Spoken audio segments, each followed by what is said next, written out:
Welcome to the E-Show with Neil Ravin. Founded in 2013, the EHL has become the college placement leader on the East Coast. Sit back and learn more about the next step in your junior hockey career. Welcome to the E-Show, presented by the Penalty Box Foundation. The Foundation's mission centers around their daily motto: we take care of our own, as they help out all of those within the hockey community who've experienced a catastrophic event. Learn more at penaltyboxfoundation.org. What's up? My name is Neil Ravin, and this is episode number 184 of the E-Show. On this week's episode, we highlight our final team of the offseason, the New Jersey 87s. Jake Basile chats with Adam Houli as New Jersey gears up for their 7th year of junior hockey. Coming off of 3 straight seasons with at least one of their teams advancing to the Frozen Finals, Houli knows there is a target on their back as they try to extend the streak.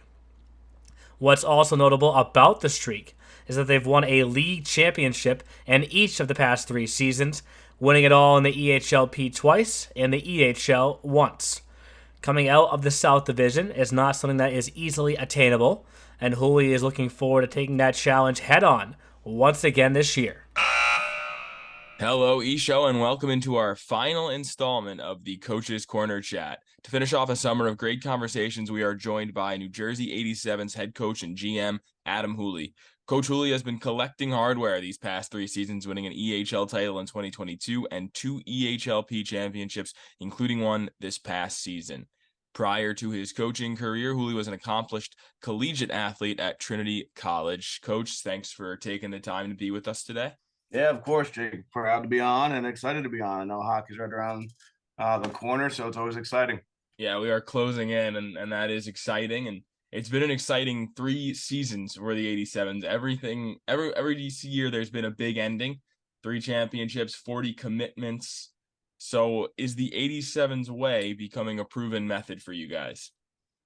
Yeah, I mean, I think that's kind of what we started, and it's, that cliche of 87 way. I know it excites people. It also probably irritates people, but that's what it's there for. It is the 87 way, and our job and our goal and our way is to move players on to college and develop teams that are going to be very good. So to me, it's been exactly kind of as we had envisioned. We're fine tuning every year, but I couldn't be more proud to tweet to say 87 way. I know that is a buzzword for a lot of guys, but for us, it is exactly who we are.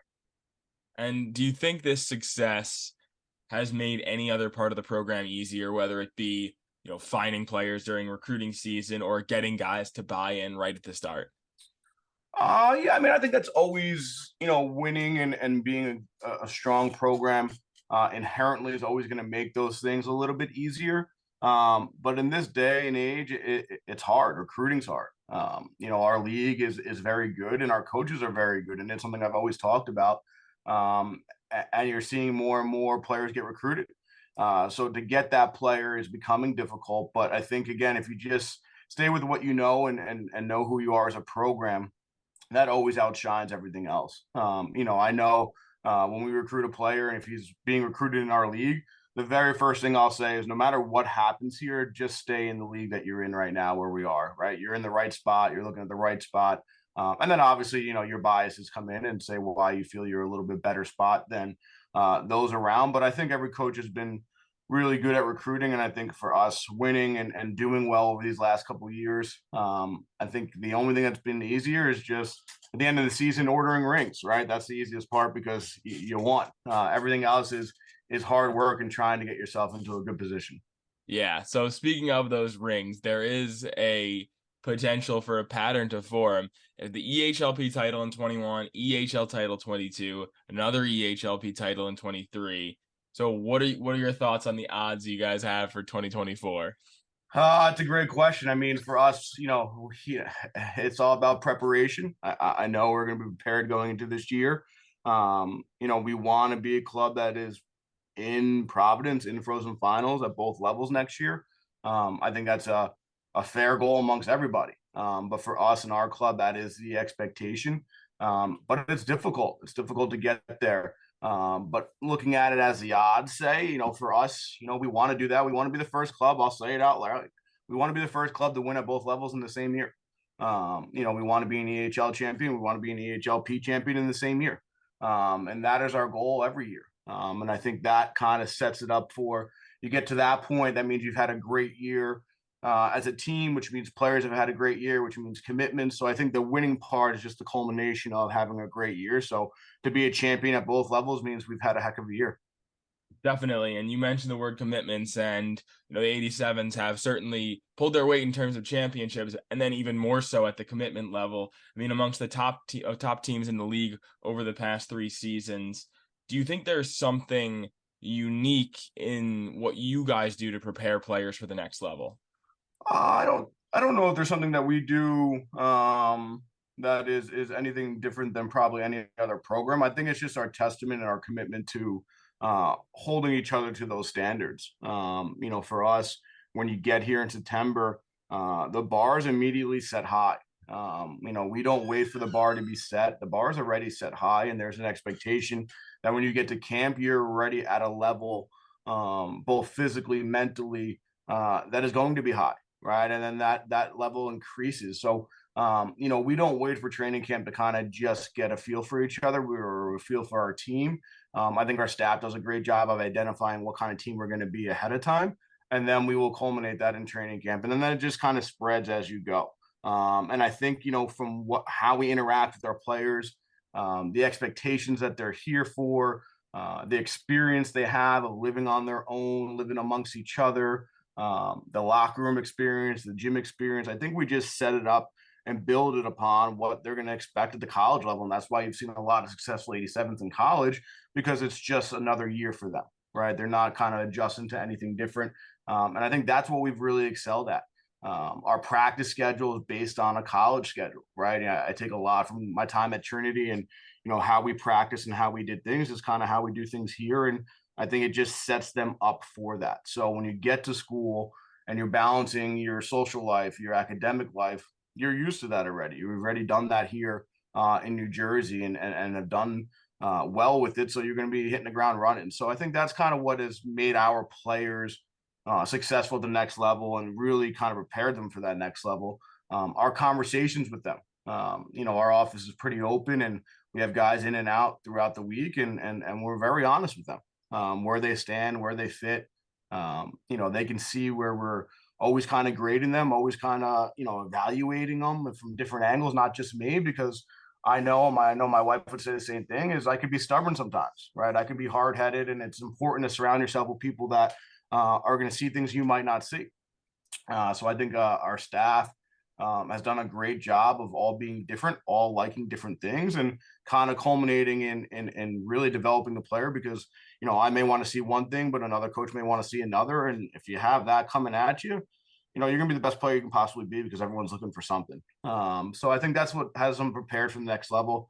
And it goes back to what you asked earlier. It's just the 87 way, right? The 87 way is going to prepare you for that next level, and that is our job. For sure. And then the proof is in the pudding with this organization, for sure. And before we move on to the nuts and bolts of this past season, I just want to inform the people on what the Houli hat trick is. So can you Yeah. do that?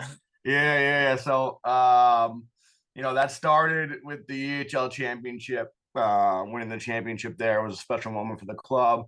And then I had a chance to represent the United States in the Maccabi Games, which is essentially the Olympics for Jewish athletes, which is a big deal for Jewish players, because often growing up, you are probably one of, probably only the one on your team that is Jewish, right? But when you're in Israel and you're playing in these Olympic Games, everybody in the locker room is Jewish. So it was really important there. We were fortunate enough to win gold. Had a few players in the EHL that was there. Player who played for the 87s as well as with me. But we had a chance to win gold. And then to cap it off and get that third one was our college series, something the league does really, really well. But obviously, those games are intense and are difficult. And we were able to, get a win there with Coach Petroni on the bench with us. We were able to win a college game. So I had 3 really, really meaningful wins in a short time period. Certainly was an exciting time for myself, but just exciting time to be around every different group because it was awesome for them. A championship season, a gold medal, and then winning against the college. I mean, it was excitement in the locker room in each different way, and something that I'll never forget. And, Trevor and I got to share that college experience with you guys. And it just seemed like everybody, players, coaches, staff alike, were having a ton of fun. So how important was that in actually, defeating a NCAA D3 team as the EHL All-Stars? Yeah, I mean, it was just really it's a really great event, and I think it's just fun to be around players from the league, coaches from their league, and just really just take a mini break from your everyday life and enjoy that 3 or 4 days together as an all-star team. And then for guys who are in our league trying to get to that next level to go up against a team and be able to win. I think it shoots your confidence through the roof, right? I said it in the locker room, your stocks go up. That was, just a really good time and fun to be around, fun to be around Coach Bertoni and just see, how he does things, right? From practice to pregame, what does he talk about in between the locker room, stuff like that. And then players to see different coaches, right? They're used to their coach all season long, but now you get two coaches that you haven't seen all year come in and do things a little bit differently. So just a really nice culmination event, and really nice to go out with that being the third part of the hat trick for sure. Yeah, absolutely. And so now we'll get into this past year, and we'll first talk about the championship winning Premier team. They were left off the power rankings all throughout the season. And that was largely due to the records of the other teams in that Mid-Atlantic division. But do you feel that they were, the underrated team heading into Providence? Yeah, I mean, listen, that's a loaded question, right? I think we were left off because certainly we are a little bit more south than teams like to be in those rankings. But yeah, I think ultimately that team, that squad always felt like, they weren't given the respect that they thought they earned, and rightfully so. It's not an easy job to rank teams, and then when you take schedules and strength of schedule, it's all going to factor in. But I definitely think going into playoffs in Providence, there was an extra chip on their shoulder to be excited to get there. I think that was the word that they were using and we were using as a club was be excited. Not a lot of people expect you to be here. Not a lot of people expect you to do well. So for that team, certainly was the feeling. I don't think they felt underrated. I think it was just more of never given a chance. And now when we got the chance, they wanted to take everything. So kudos to them to really keeping that mindset and really kind of looking ahead and proving what their value and worth was no matter what. We know you guys had your staff there on Championship Sunday. So personally, how closely do you involve yourself in the Premier team on a day-to-day? Yeah, I mean that's our baby, right? I've always talked about it every call I get on or every podcast I do. We start in the Premier, so it's always been special to be a part of that. This year, I definitely took more of a GM role where I was a lot more observation, a lot more watching, monitoring practice, monitoring progress.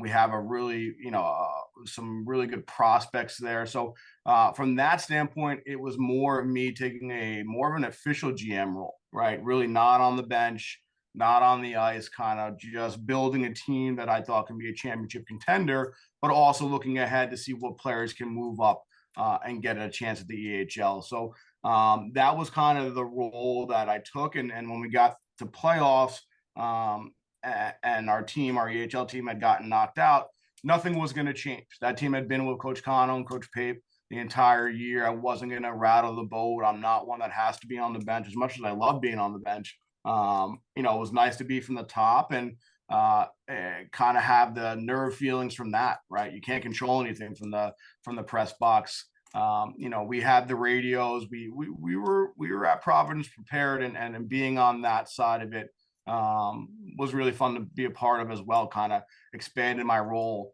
a little bit and took a step to see what that was like, and it was fun. And then when we scored and won, the race down to the ice was something I'll never forget either. I mean, that was running through it like a madman, just trying to get onto the ice with the team was really, really fun. And so it was definitely a different approach, but definitely have a hand in it and probably maintain that role moving forward. Kind of the real GM, making sure that team is ready to go and has the players to perform, and making sure that those players are making those strides to get to the EHL. And speaking of that, exactly, I know there are a number of guys from that group that you expect to make the jump. So two-parter here. What are the things that you look for to know that they're ready to make that jump? And who are some of those names to look out for this season? Yeah. Another good question. I think, for us, we never really have a guy at both levels that's going to be a point leader in the league, right?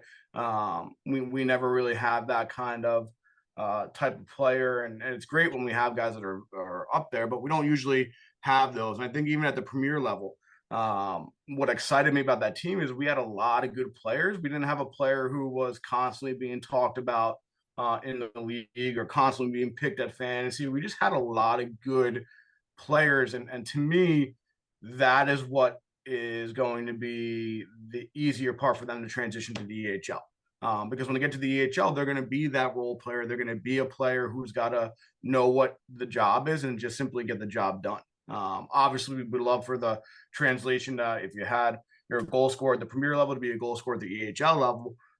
But that happens in due time, right? But we do know, and I'm looking at that team, and especially when they were in Providence, there are a lot of players that I can see, okay, this player can do this player can do that. And I look at the back end, our back end on the premier level, they had 4 or 5 guys that were, upwards of 28 minutes in that championship game. I mean, they were playing Ironman style game. You look at Brandish, you look at Kornatzer, you look at Foot, Hunter, you got, those guys that will inevitably have a shot to do the same thing, right? And move up and get an opportunity to do that at the EHL level. Up front, again, I mean, you have your wide range of guys. Again, you have an Ivan, you have a Basile, you have a Khalees, you have a Keating. Those guys are all important factors to move up and get an opportunity. But I think their role, and I think they know their role, is going to be to provide what they need to provide at the EHL level. And that is going to be, win battles, be strong along the wall, get the little things done. You look at Schaaf and Schultz. I mean, those two were buzzsaws the entire Providence, and that's who they're going to be for us at the EHL level. They're going to be guys that, you expect the line to come out, and all of a sudden they're in your face constantly, right? They're like bugs. They're going to be in your face. They're not the biggest, but they're not going to let you breathe, and they're going to close down time and space. And that's who they are. So that's what really excites me about that premier team and those guys that are going to take an opportunity to move up, is they all have this vision, this plan, and they're fully aware of it. I think that's one of the things that we do really well here is we clearly explain, here's where I feel like you can fit. It's you love it or hate it, but if you're here, you're going to love it. So, I'm excited for those guys and see what they can do. So moving on to the EHL team specifically, I think the biggest thing that stood out this past season was your team's ability to keep pucks out of the net. You had a heavy blue line, you had strong goaltending. What do you consider to be the biggest element in having the lowest goals against in the league? I think that's kind of our identity. We play a stringent defense. We're aggressive. We don't sit back, and we try not to allow a lot of shots. We try to be very aggressive in what we do. And when you're aggressive and you do it the right way, it's really hard to play in our D zone. And I think from us looking at it, your teams are built around your goaltender and out. We play a fast style. We try to play quick. And if you don't have the back end to do that, you can't get the puck to the guys up front. And I think that's kind of what we relied on in our team last year, as we excelled at that. And we enjoyed not giving up goals. We enjoyed seeing that, when you played us, if you get 1 or 2, be grateful for it, right? We really took that. Now, again, we had to do better on the offensive side, but on the defensive side, that's what we look to. We like guys who can skate. We like guys who can defend. We like guys that can, really push the pace, and that, I know I keep saying push the pace in the D zone, but that's just closing that time and space and not letting players react. That we took a lot of pride in that. And I think, now that we've done that year and we led the league in not allowing goals, it's something that we will continue to harp on, because if you can keep the puck out of your net, obviously your chances of winning will go up. For sure. And you did mention that on the other side of things, your team was struggling to put pucks in the net in their own right. So heading into the postseason, were you comfortable with the team's level of offensive production? Oh, I think I was frustrated throughout the year with our production. Again, just not being able to find the net. I thought we generated enough chances to do so. And just kind of felt, all year we were just kind of snake bitten. But frankly put, I was okay with it because when you get to playoffs, it's really you get to the first of the 3 goals, you're gonna win. And to us, that's kind of what we were hovering on, is that 2 to 3 goal mark. And I knew our defense was pretty stingy and we were going to play in tight games. So I was confident with our production. I knew we had a playoff type team that was built to go. But, as you run into, frankly, you play anyone in the South and it's a coin flip, right? I mean, that was the biggest thing. And going into that series, that first game, and credit to Mark and credit to the Flyers, we won the first game 5-0. We came out flying in cylinders and we were hitting. And then they punched us back in the face in game 2. And game 3, they did the same, but I thought we responded really well and pushed the game to OT. And then just while we were on the right side of that outcome. For me, I was definitely okay with where we were headed. I thought our power play was getting looks. It wasn't necessarily generating goals, but it was a threat every time they were on the ice and we got into our sets. So I was okay with where our production was, but something we'll definitely look at this year is trying to create a little bit more offense and get that puck behind the net more, just so when we get to the end, we're not just hoping, we know we can get it done. Yes, and with the departure of guys like Kyle Fulkerson, Charles Lavoie, and Alex Gamzatov, has there been an impetus in your recruiting to look for maybe some higher end offensive guys? Yeah, I think you always are looking for that, right? You're always looking for the guy with the puck in the net, and then you got to equate it to the league and see where it's coming from.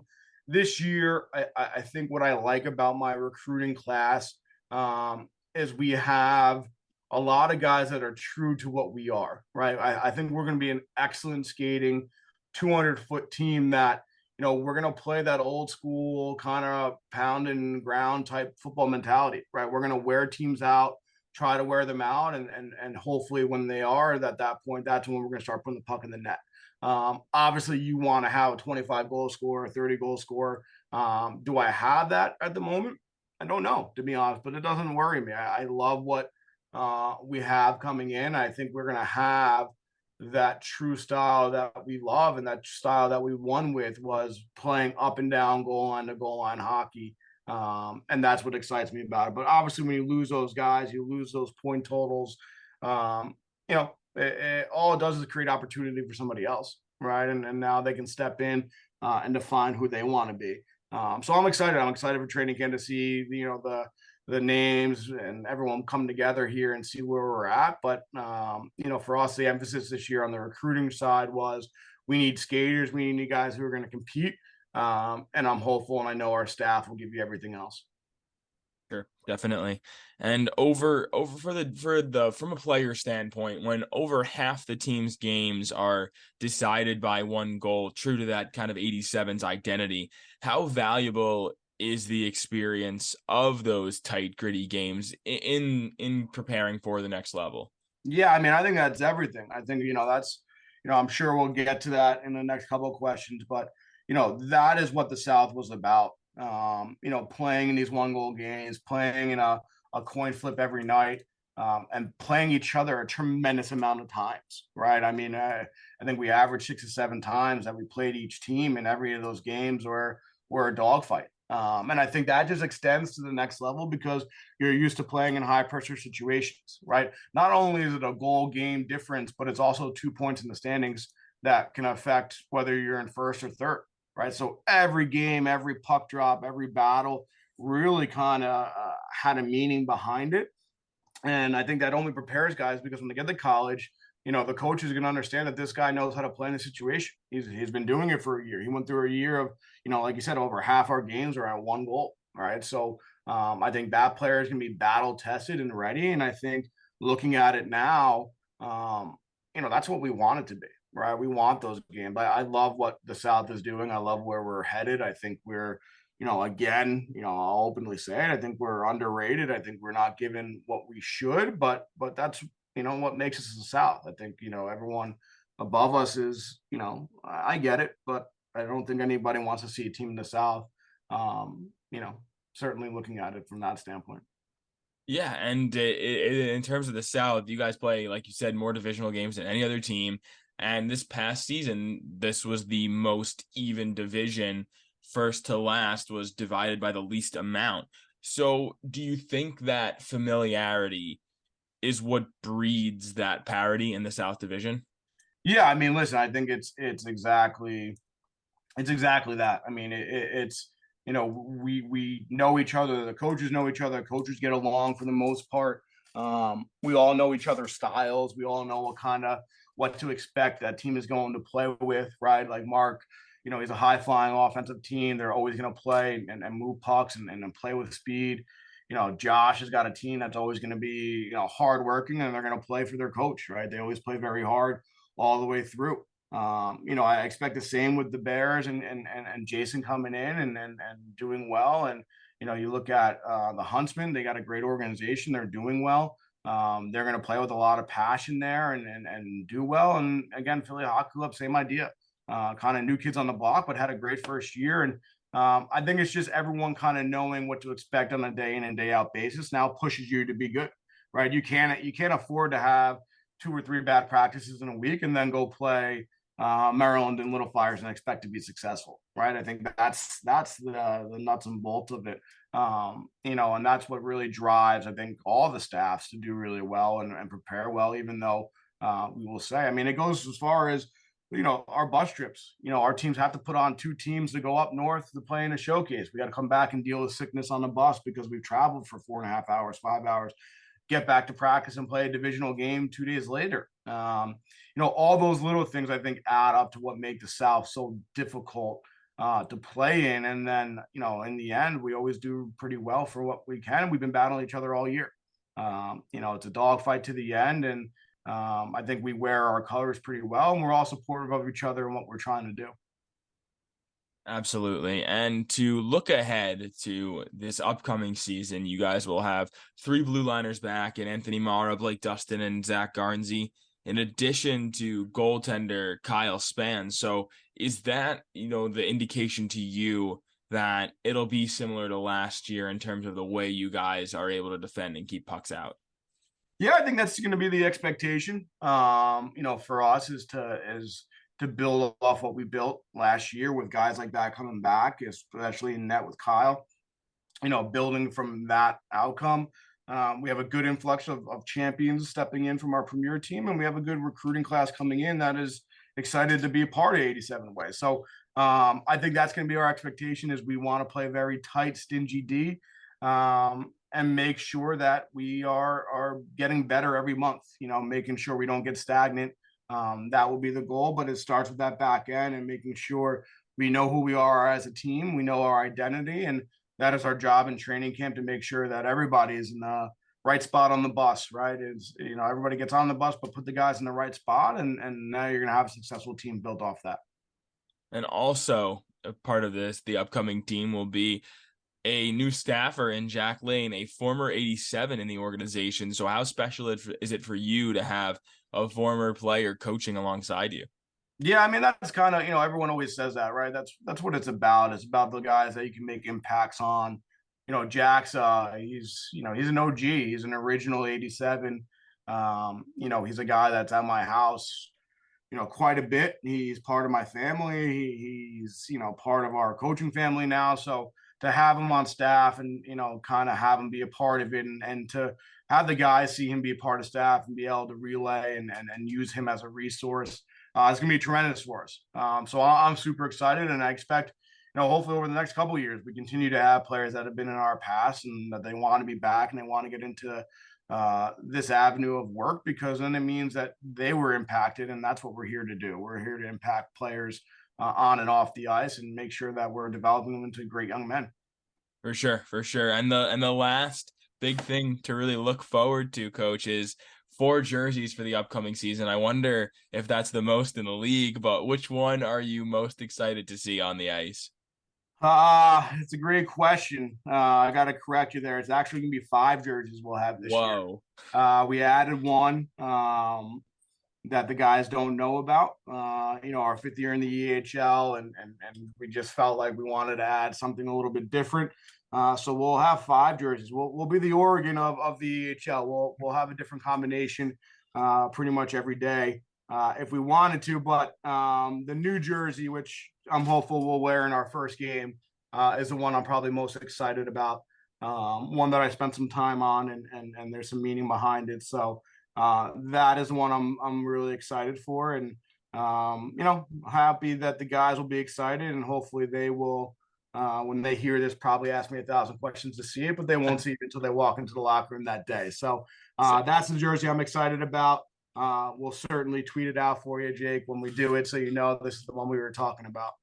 Awesome. Well, we're looking forward to seeing that, and we know that the 87s will be as good on the ice as how they look on the ice. So we're looking forward to another season of the 87s way. Coach, thanks for joining us. Thanks. Appreciate it, and I'll see you soon.